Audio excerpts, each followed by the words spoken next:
देखिएगा देखिएगा देखिएगा। आज मैं आपसे स्पष्ट करूंगा कि देखिए, जो ब्रज वृंदावन में आते हैं और ब्रज वृंदावन में रहते हैं और जो राधे राधे गाते हैं, वे तिलक,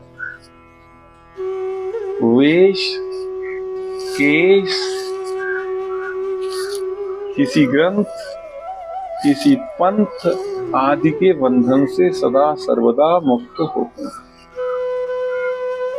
जैसा कि हम तिलक लगाते हैं, ये हमारी संप्रदाय परंपरा से मिला हुआ है। और संप्रदाय परंपरा से पहले संप्रदाय परंपरा भगवान शंकराचार्य जी से प्रारंभ हुई और आगे वैष्णवाचार्यों तक चलती रही है। इस संप्रदाय परंपरा से पहले भी ऋषि मुनि भक्त लोग थे। वृंदावन में सांडिल्य ऋषि थे, गर्गाचार्य मुनि थे, वे सब तिलक लगाते थे।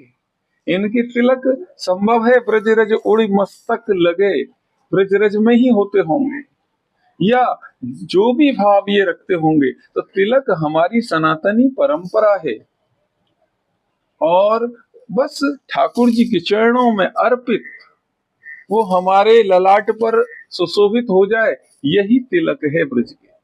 राधा रानी की चरण रज हमारे ललाट पर आ जाए, यही तिलक है ब्रज के। और ब्रज के वेश भी यही है, जैसा भी पहने। यहाँ ग्वारिया बाबा भी रहे हैं, यहाँ गूदड़ी वाले बाबा भी रहे हैं, जो चीर बांध बांध के ही अपना वेश। यहाँ कंबल वाले बाबा भी रहे हैं, अनेक अनेक, जैसे चाहे वृंदावन में। मैं भलो भरोसो तेरो, हे राधा रानी मैं आपका हूँ। यहाँ सखी वेश अधिकतर धारण किए हैं। मैंने सखी बाबाओं के दर्शन किए हैं, ऐसे प्यारे सखी बाबा जिनके आशीर्वाद से प्रिया जी के साक्षात दर्शन हो जाएं। तो वृंदावन में कोई निश्चित वेश की भी कोई नियम सीमा नहीं है। तिलक वेश, कोई ग्रंथ विशेष का भी वृंदावन में नहीं। यहाँ सब भागवत के आनंद लेते हैं, भगवत गीता से भी सीख लेते हैं और रामचरितमानस में भी आनंद लेते हैं। यहाँ के प्रस्थान ही कहें तो ये तीनों ही रहेंगे, भगवत गीता, श्रीमद् भागवत और रामचरितमानस। यही भगवान के प्रेम त्रय हैं और इसके अलावा नहीं जानते। और यहाँ कोई ग्रंथ विशेष का भी प्रयोजन नहीं रहा है।